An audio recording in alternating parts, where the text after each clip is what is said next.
Hello everyone, I am Mansi Sharma from MGM Medical College Indore, and today we'll be continuing with the diphtheria part 2 in this video. इसके पहले का सब diphtheria वाले part 1 video में discuss किया है. Pathogenicity से we are starting. ठीक है. पैथोजेनेसिटी एंड क्लिनिकल मैनिफेस्टेशंस क्या होंगे डिप्थीरिया की. डिप्थीरिया की पैथोजेनेसिटी हमने को पता चल गई थी कि डिप्थीरिया जो है वो खुद डिसीज़ कॉज नहीं करता है. जो वो टॉक्सिन बनाता है डिप्थीरिया टॉक्सिन, उसकी वजह से डिसीज़ होती है. तो इसलिए हम लोग डिप्थीरिया को टॉक्सीमिया बोलेंगे, बट नेवर अ बैक्टीरीमिया.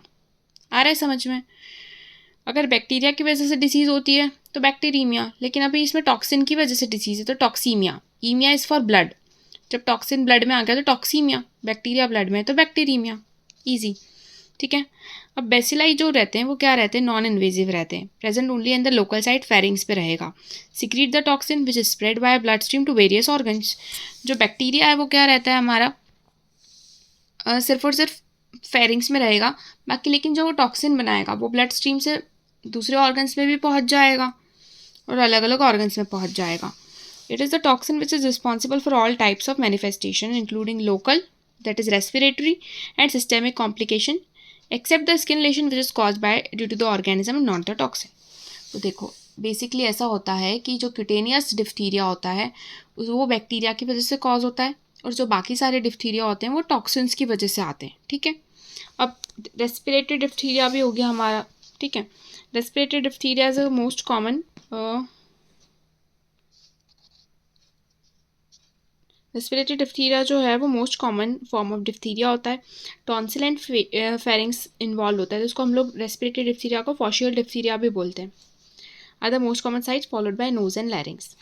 फॉशियल डिप्थीरिया समझ में आ गया कि डिप्थीरिया टॉक्सिन एलिसिट करेगा एक inflammatory response that lead to necrosis of the epithelium and exudate formation. तो बता रहा है कि क्या होगा, बैक्टीरिया आता है बॉडी में नॉर्मली भी, तो उसके खिलाफ हमारी जो बॉडी का इम्यून सिस्टम है वो क्या करता है, इन्फ्लामेटरी रिस्पॉन्स प्रोड्यूस करता है. ठीक है. बहुत सारे इन्फ्लामेटरी मीडिएटर्स रिलीज होते हैं, उसकी वजह से इन्फ्लामेटरी रिस्पॉन्स आता है, जिसकी वजह से क्या होगा, नेक्रोसिस होगी एपिथेलियम की और एक्सुडेट फॉर्मेशन होगा. This leads to the formation of mucosal ulcers. अब उसकी वजह से क्या होंगे, म्यूकोसा जो हमारी ओरल म्यूकोसा है उसमें छाले हो जाएंगे, अल्सर्स हो जाएंगे. Line by tough leathery greyish white pseudomembrane coat. Tough leathery greyish white pseudomembrane coat, ये लाइन बहुत इंपॉर्टेंट है यहाँ से यहाँ तक. ठीक है. Very good. टफ है, लेदरी है, उसके फीचर्स हमें पता होना चाहिए ना कि स्यूडो मेम्ब्रेन जो बन रही है वो कैसी है. तो टफ है, लेदरी है, ग्रेइश वाइट कलर है. देखो ये डायग्राम में बना हुआ है, ये रहा. Tough leathery greyish white pseudo membrane बन गई है टॉन्सिल्स के ऊपर और फेरिंग्स में. ठीक है. Tough leathery greyish white.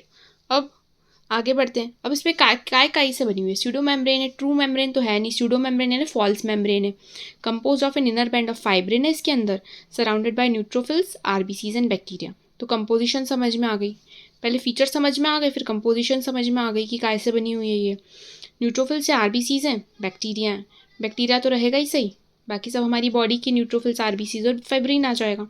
ठीक है. It is so named that is adherent to the mucosal base and bleeds on removal, in contrast to the true membrane which can be easily separated. और इसको pseudo membrane क्यों बोलते हैं, जो true membrane रहती है वो जब हम लोग उसको खींचेंगे तो निकल जाएगी. ठीक है. लेकिन ये क्या है, स्यूडो मेम्ब्रेन है, इसको हम लोग निकालेंगे ना तो भी ये निकलेगी नहीं और वो ब्लीड करेगी ऑन रिमूवल. अगर हमने ज़्यादा कोशिश करी उसे खींचने की, निकालने की, तो वो उसमें से खून आने लगेगा, ब्लीड्स ऑन रिमूवल. ठीक है. अब आगे बढ़ते हैं. अब एक्सटेंशन ऑफ स्यूडो मेम्ब्रेन. अब स्यूडो मेम्ब्रेन कभी कभी क्या हो सकता है कि स्यूडो मेम्ब्रेन अगर ज़्यादा ही एक्सटेंड हो गई तो वो फेरिंग्स टॉन्सिल से नीचे कहाँ चली जाएगी, लेरिंग्स में, ब्रोंकियल एयरवेज में चली जाएगी, विच में result in fatal airway obstruction leading to asphyxia. This mandates immediate tracheostomy. अगर स्यूडो मेम्ब्रेन जो है लेरिंग्स वगैरह में चली जाएगी, तो लेरिंग्स हमें पता है, लेरिंग्स ट्रैकिया, वॉइस बॉक्स और ये सब है, तो अगर वो ब्लॉक हो गया तो उसकी वजह से एस्फिक्सिया होगा, ब्रीदिंग डिफिकल्टी होगी, तो फिर हमें इमीडिएटली ट्रैक्योस्टोमी करनी पड़ेगी. एक चीज़ होती है bull neck appearance. It is characterised by the massive tonsillar swelling and neck oedema. Patient presents with foul breath, thick speech and stridor, noisy breathing. तो जो बुलनेक अपीयरेंस हो रही है ना, ये किसकी वजह से हो रही है? टॉन्सिलर स्वेलिंग की वजह से। जो टॉन्सिल्स उनमें इन्फेक्शन हो गया, वो एनलार्ज हो चुके हैं, साथ में नेक एडिमा है। देखो इस डायग्राम में हमें बुल नेक अपीयरेंस दिखाई जा रही है कि यहाँ पे एडिमा की वजह से नेक में क्या हो गई है? स्वेलिंग आ गई है, गर्दन पूरी उसकी सूज गई है, ठीक है, बच्चे की। तो इसका यही सब फीचर है कि पेशेंट जो है वो फाउल ब्रीथ, थिक स्पीच और स्ट्राइडर के साथ प्रेजेंट करेगा। स्ट्राइडर का मतलब नॉइजी ब्रीदिंग, ठीक है। जब वो सांस लेगा तो एक आवाज़ आएगी इंस्पिरेशन में। फिर हम बात करते हैं काहे की क्यूटेनियस डिप्थीरिया। तो क्यूटेनियस डिप्थीरिया का एक पॉइंट हमने ऑलरेडी पढ़ लिया था कि ऑर्गेनिज्म की वजह से होती है, उसके टॉक्सिन की वजह से नहीं होती, ठीक है। यही चीज़ लिखी हुई है कि is due to organism mediated and not toxin mediated. अब क्यूटेनियस में स्किन में क्या होगा? पंच्ड आउट अल्सरेटिव लेशंस होंगे विथ नेक्रोसिस और rarely pseudomembrane formation, most commonly occurs on the extremities भी होंगे, ठीक है। अल्सरेटिव लेशंस बन जाएंगे पूरी स्किन पे और उसके साथ में नेक्रोसिस रहेगा। नेक्रोसिस मतलब टिश्यू डेड हो जाता है तो उसको नेक्रोसिस बोलते हैं, ठीक है। क्यूटेनियस डिप्थीरिया तो ये तो हो गया। This is increasing trend of cutaneous diphtheria nowadays specially in vaccinated children because antitoxins present in vaccinated people can not prevent the disease. समझ में आ गया कि जो वैक्सीनेटेड चिल्ड्रन है उनमें क्यूटेनियस डिप्थीरिया होने की चांसेस ज़्यादा हैं। क्यों? क्योंकि वैक्सीन में हमने पढ़ा था प्रीवियस वीडियो में कि उसके अंदर एंटीटॉक्सिन है, ठीक है। तो वो टॉक्सिन से जो मैनिफेस्टेशंस आ रहे हैं उसको तो प्रिवेंट कर लेगा, लेकिन ये जो बैक्टीरिया की वजह से क्यूटेनियस डिप्थीरिया हो रहा है उसको प्रिवेंट नहीं कर पाएगा। तो इसका इसलिए ट्रेंड इंक्रीज हो रहा है। Talking about the systemic complications of the disease. Systemic complication में ये मेनली हमारे जो मेन ऑर्गन्स है, हमारा क्या है बताओ? सिस्टम्स जो है हमारे मेन CNS, CVS। वैसे तो हर सिस्टम ही very important and vital and crucial है हमारे लिए, लेकिन मेन हमें याद करने के लिए कि ब्रेन और हार्ट को अफेक्ट करता है। ब्रेन में ये क्या कराएगा? पॉलीन्यूरोपैथी कराएगा और हार्ट में ये मायोकार्डाइटिस कराएगा। लेकिन ये क्या है? लेट टॉक्सिक मैनिफेस्टेशन से डिप्थीरिया के occurring after weeks of infection. Other complications में pneumonia, renal failure, encephalitis, infarction, pulmonary embolism, मतलब मल्टी ऑर्गन डिस्फंक्शन कराने वाला बैक्टीरिया है ये, ठीक है।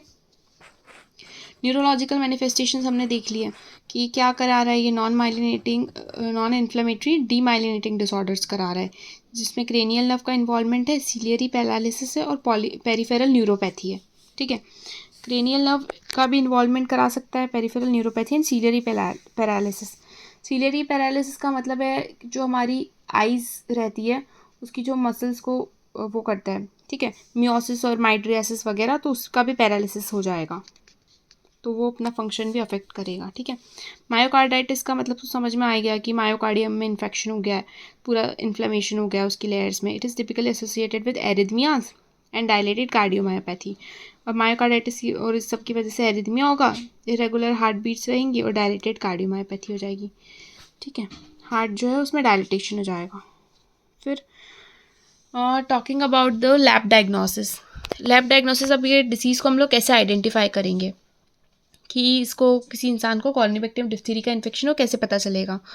तो इस सबसे पहले हमको क्या करना होगा? कोई भी इन्फेक्शन रहता है तो उसको पता करने के लिए हमें कल्चर करना होता है, ठीक है।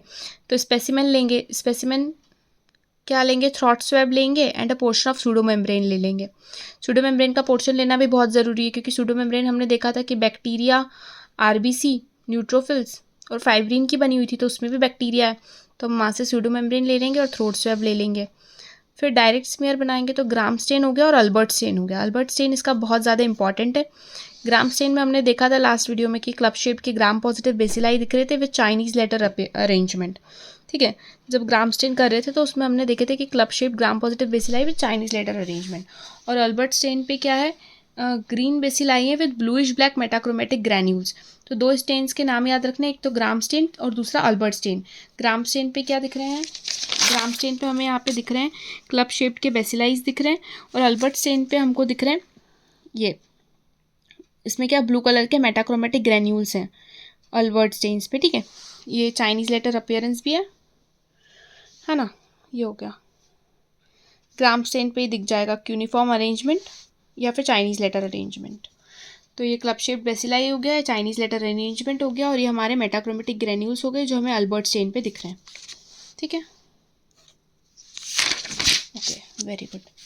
फिर हम आगे बढ़ते हैं काय पे? देखो कोई भी लैब डायग्नोसिस आएगी तो किन किन हेडिंग्स के अंदर आएगी, एक स्पेसिमेन, दूसरा डायरेक्ट स्मीयर। स्मीयर बनाएंगे, स्पेसिमेन लेके क्या करना है, स्मीयर फॉर्मेशन करना है, उसके बाद में कल्चर करना है, उस बैक्टीरिया को आइडेंटिफाई करना है, ठीक है।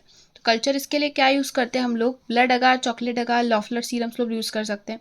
और जो सिलेक्टिव मीडिया हमें इसके लिए यूज़ करना है वो है पोटेशियम टेलुराइट अगार या फिर टिंसडेल मीडिया प्रोड्यूसेस ब्लैक कॉलोनीज, ठीक है। इसमें ये इंपॉर्टेंट है कि कौन सी कॉलोनीज ब्लैक कलर की कॉलोनी प्रोड्यूस करता है, ठीक है। पोटेशियम टेलुराइट अगार पे ब्लैक कलर की कॉलोनीज आती हैं, ये देखो, ये पोटेशियम टेलुराइट अगार है और इस पर ये ब्लैक कलर की कॉलोनीज हमें दिख रही हैं, ठीक है।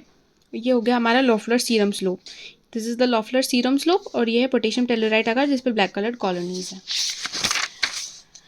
फिर कंटिन्यू करते हैं, तो इसमें हमारा आइडेंटिफाई कैसे करेंगे, बायोकेमिकल टेस्ट करना है such as sugar fermentation test using Hiss serum sugar media. एक ऑटोमेटेड टेस्ट हम लोग कर सकते हैं जैसे कि माल्डीटॉफ या फिर वीटेक, ठीक है।